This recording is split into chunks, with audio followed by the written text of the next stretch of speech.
Bonsoir. Mieux vérifier les boulons, c'est entre autres ce que préconise le Bureau français d'enquête sur les accidents de transport terrestre dans un premier rapport sur le déraillement le 12 juillet dernier à Brétigny-sur-Orge. Le rapport qui met clairement en avant les défaillances techniques. Maxime Lemaine. C'est confirmé, l'éclisse dont on a tant parlé est bien l'élément qui a provoqué le déraillement. À l'arrivée du train, elle s'est soulevée, obstruant ainsi le passage des roues. L'éclisse était maintenue par 4 boulons, tous défaillants. Sur les 4 boulons de l'éclisse, il y en avait 3 qui étaient défaillants, dont la défaillance est intervenue après la dernière tournée de maintenance, et un dont la défaillance était avant la dernière tournée de maintenance. Et c'est ce fameux boulon qui pose particulièrement question. Comment expliquer que les agents chargés de vérifier l'état des voies n'aient pas indiqué que l'un des boulons de l'éclisse était défaillant? Le bureau d'enquête sur les accidents de transport terrestre avance une explication simple. Ce n'est pas dans la culture d'entreprise de la SNCF. Les boulons ne sont en effet pas considérés comme des anomalies critiques, car à tous les niveaux de l'entreprise ferroviaire, on estime qu'on n'a jamais vu un boulon être à l'origine d'un déraillement. Preuve en est, lors de la dernière tournée de surveillance, les agents ont même relevé d'autres anomalies.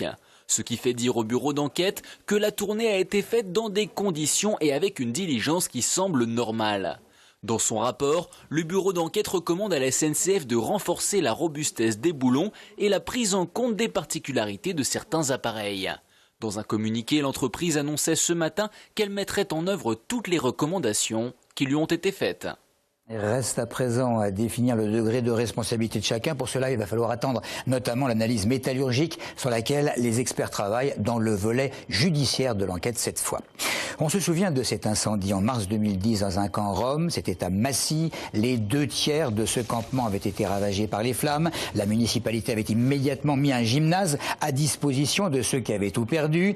Mais si le sinistre avait été très médiatisé, le fait que 200 Roms aient été renvoyés dans leur pays le surlendemain avec une aide volontaire de 300 € avait provoqué une certaine polémique. Certains observateurs dénonçant le fait que des personnes seraient montées dans le bus sans que leur situation ait été véritablement examinée. Les autorités, que ce soit la préfecture de l'époque, les policiers ou d'autres responsables, sont négativement cités par le défenseur des droits dans son rapport. Un gradé de la police estime néanmoins que ce rapport prend des positions démagogiques ne reflétant pas la réalité. Quant au maire de Massy, à qui il semble reproché d'avoir demandé la destruction du reste du campement, il estime qu'il a agi avec fermeté et humanité en fournissant le gymnase. Vincent Delahaye rappelant que le campement était illégal et que le nettoyer avait coûté 200 000 € à la ville. Fin de citation.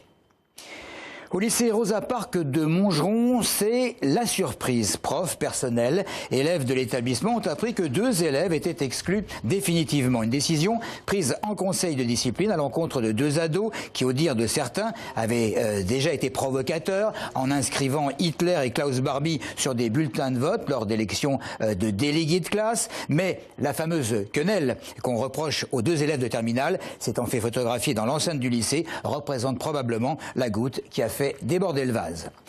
Un bus de la Strave vandalisé à Brunois, c'était hier soir à 22h20 exactement, à l'arrêt Haute-Mardelle. Des individus cagoulés ont fait sortir 2 passagers ainsi que le conducteur de bus avant de s'emparer de brise-vitres et de casser toutes les fenêtres du véhicule articulé. Ils ont également proféré des menaces envers les autres conducteurs. Aujourd'hui, le chauffeur choqué est en arrêt de travail alors que ses collègues ont exercé leur droit de retrait qui pourrait d'ailleurs durer plusieurs jours. Les lignes C, M, D sont donc à l'arrêt total depuis ce matin. Audrey Coll.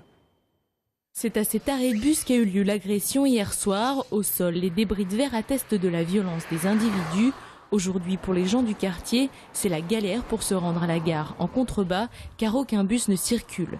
Mais à la direction de la Strave, les conducteurs qui exercent leur droit de retrait sont inquiets pour leur sécurité. Au fur et à mesure des années, le métier de conducteur de bus est devenu de plus en plus compliqué.